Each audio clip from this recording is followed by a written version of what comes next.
Livro A Era do Espírito, pelo Espírito Luiz Sérgio, capítulo 6, parte 4. Dias depois encontramos Lucila e os familiares reunidos em confortável residência, numa pequena cidade da formosa e agreste região amazônica. Reunidos numa grande sala estavam Adolfo, Berenice, Lucila, Laércio e demais familiares, partilhando todos o mesmo sentimento de pesar provocado pela morte súbita de Matilde. Morte, para muitos, considerada misteriosa. A pequena Aline juntou-se aos primos que brincavam tranquilamente no quintal enorme, bem provido de árvores frutíferas próprias da região. Conte-nos como tudo aconteceu, pediu Lucila, demonstrando o mesmo equilíbrio que já foi descrito. Ela mal adoeceu, explicou o pai. Quando nos preparávamos para levá-la ao hospital, Matilde teve uma síncope e faleceu em meus braços. O médico explicou superficialmente que uma artéria se rompeu em seu cérebro. Teria sido um derrame fulminante ou o rompimento de um aneurisma? Só saberíamos com exatidão a causa da morte se a submetêssemos a uma necrópsia, mas sua mãe e eu não desejamos ver isso. Ver nossa filha morta gera dor bastante. Vê-la exposta e retalhada por mãos estranhas, não iríamos suportar. E não houve problema de ordem legal? Inquiriu Laércio. Não, meu filho. Desde que o doutor Ivânio, que lhe dava assistência desde a meninice, se prontificou a fornecer o atestado de óbito. Afinal, ele conhecia as mazelas de Matilde e o esforço desgastante que ela fazia para se manter ativa durante o tempo todo. Ela era incansável, suspirou Lucila. Com certeza foi seu próprio dinamismo que a infelicitou organicamente, predispondo a uma morte prematura, quando mal completou 32 anos de vida. Vida alegre, mas sofrida, atalhou a mãe, que até então permanecera calada e pensativa. O pranto desapareceu daqueles rostos amigos quando uma sensação de paz percorreu o ambiente. Dois vultos espirituais passeavam pela sala, aproximando-se de todos, ou osculando-lhes a face.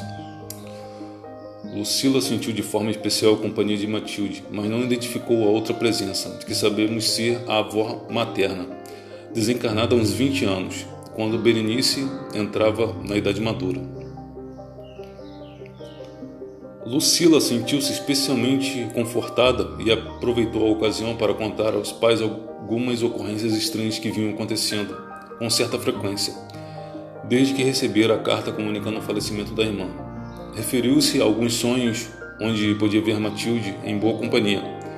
Sem a necessidade das botas ortopédicas, ela caminhava com perfeição.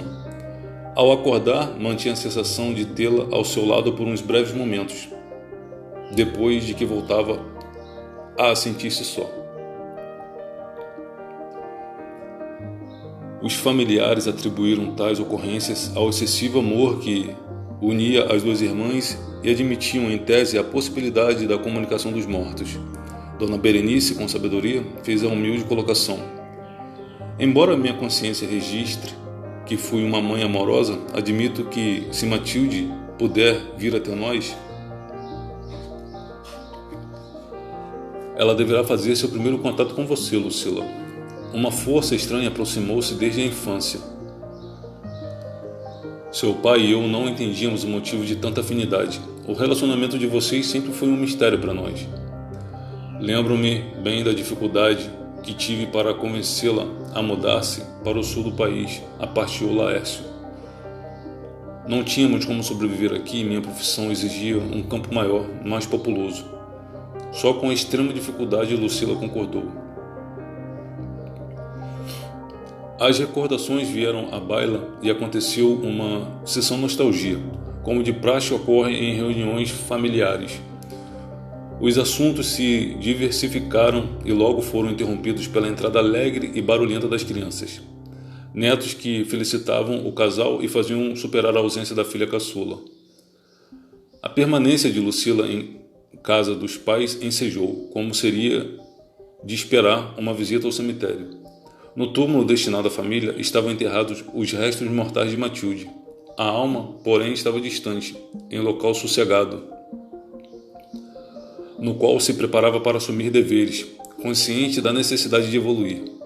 Na lápide, os pais registraram a conhecida inscrição: descanse em paz, ignorando o quanto a vida do espírito pode ser movimentada e produtiva. Descanso eterno não existe no mundo físico, muito menos no dinâmico mundo espiritual. O corpo físico decompõe-se e devolve à natureza os elementos de que é formado, que entrarão na constituição física de outros corpos, o corpo espiritual, que reveste o princípio inteligente ou essência espiritual. Afasta-se para regiões etéreas em busca de afeições do passado.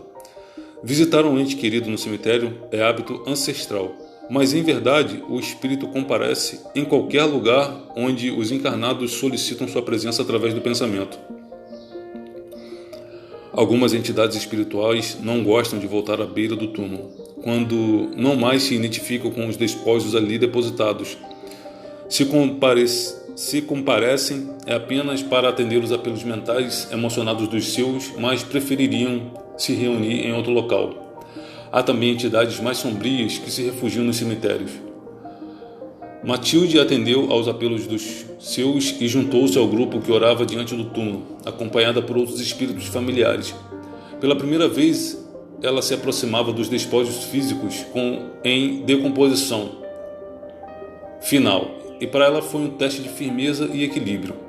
Nem todos os desencarnantes estão preparados para essa visão, pois o apego à vida física permanece atuante por tempo mais ou menos longo, de acordo com a condição espiritual. A aproximação do que restou do corpo aviva a memória, e as recordações podem fazer sofrer se o espírito não estiver completamente desapegado da vida material. A maioria não está, pois sente-se presa a tudo o que deixou para trás. As almas iluminadas deixam esse mundo abençoando o tempo vivido na carne, com a alegria de quem retorna ao seu habitat preferido, isto é, o mundo espiritual. Essas nada têm a lamentar. Quando contemplam o horizonte que se descortina com um leque muito grande de possibilidades, não se prendem ao que passou, em obediência ao ensinamento de Jesus. O reino dos céus é conquistado por aqueles que tomam do arado e não olham para trás. Espíritos desse nível constituem minoria na psicosfera terrena, até o momento empobrecida dos grandes valores espirituais. Pouco a pouco, as pessoas vão adquirindo uma noção maior da vida do espírito, que é realmente a mais importante. Vão entendendo, às vezes por força do sofrimento, que a permanência no corpo físico é passageira e devagar vão se preparando para fazer a viagem de volta. Essa tomada de consciência pode ser bastante lenta, mas acontece de fato. Nós que atuamos preferencialmente junto dos jovens, percebemos essa sutil mudança quando abordamos os desencarnados com a missão de esclarecê-los sobre o seu novo estado. Nem sempre é difícil colocá-los a par da realidade, pois a ficha logo cai e alguns dizem simplesmente: "Ah, então estou morto." Só temos que explicar que eles estão bem vivos e que a morte apenas operou uma mudança de vibração. Quando alguém demonstra muita dificuldade na aceitação desse fato, é porque a consciência está culpada ou intoxicada por ideias preconceituosas, às vezes impostas ou reforçadas por alguns cultos religiosos. Certa feita, socorremos um desencarnado que insistia em dormir, não queria permanecer em vigília, alegando que seu culto falava no sono até o dia do juízo final. Temeroso de não ser julgado digno da salvação eterna, caso permanecesse acordado, enviava a própria mente um comando para adormecer e deu muito trabalho para a equipe médica equilibrar o seu psiquismo. Depois nos informaram os terapeutas que a situação se agravou porque o ilustre cavalheiro teria cometido vários deslizes no campo moral e temia um acerto de contas com seus desafetos. Esse caso foi resolvido em tempo relativamente curto. Há casos mais complexos e de difícil solução. As religiões ajudarão muitíssimo no transe da morte, quando as revelações espíritas forem entendidas e apreciadas, o que não acontecerá de um dia para o outro. Todavia, a crença na perpetuação da vida é demonstrada constantemente pelos seres humanos, seja de forma explícita através da fé ou de maneira indireta. Quando se referem a alguém que partiu, externando o pensamento: onde fulano estiver, estará nos vendo ou ouvindo. É uma era espiritual estabelecendo-se na Terra com a erradicação dos preconceitos impostos pela ignorância, que são expurgados pelo avanço científico, cumprindo-se a proposta que Kardec assimilou da espiritualidade maior, a religião e a ciência caminhando juntas com objetivos específicos, porém não antagônicos, desde que visem ao crescimento e bem-estar de homens e mulheres, engajados na luta pela sobrevivência de forma harmônica e saudável. A crença no princípio espiritual não fere a dignidade humana, revela, outro sim, uma existência que não se extingue nem alcança seu apogeu dentro de um túmulo. Por mais pomposo que fosse esse, não poderia simbolizar o término de uma trajetória terrena inteligente, produtiva, útil a si mesma e à comunidade. O anseio humano é o de perpetuar-se, e isso lhe foi concedido pelo Criador. Todos sabem intuitivamente que são seres eternos e apenas precisam se comportar como tais. Nenhum espírito que socorremos em nosso plano admitiu a possibilidade de extinguir-se, de voltar ao pó, ou melhor dizendo, de voltar ao nada, ao não ser. Por mais cavernosa seja a situação, por mais complicados sejam os sentimentos, há sempre um profundo desejo de sobrevivência dentro de si. Mesmo os suicidas, quando caem em si, não desejam mais sumir do mapa. Tudo fazem para recompor o psiquismo e se reajustar perante a lei. O Criador planejou seres perfectíveis, cuja perfeição será alcançada após a luta para romper os condicionamentos da natureza animal, que são necessários para a preservação da vida. Sob o controle da razão, esses condicionamentos não impossibilitam o desabrochar das potencialidades da alma, o que comprova a sabedoria do autor da vida. À beira do túmulo vemos Matilde e uma comitiva espiritual envolvendo, numa atmosfera positiva, os seres encarnados que amavam. Lucila sentiu forte emoção quando a irmã se aproximou e, tomada de coragem e confiança, confirmou sua presença. Não houve quem duvidasse. Algumas lágrimas ainda vieram aos olhos de todos, sem maior sofrimento, reflexo apenas da saudade que estava se instalando nos corações. Eles não sabiam que dentro, em breve, a querida Matilde voltaria do além para se comunicar com os chamados vivos, através da mediunidade de Lucila. Havia um planejamento anterior e toda a afinidade de ambas afloraria no momento do transe mediúnico.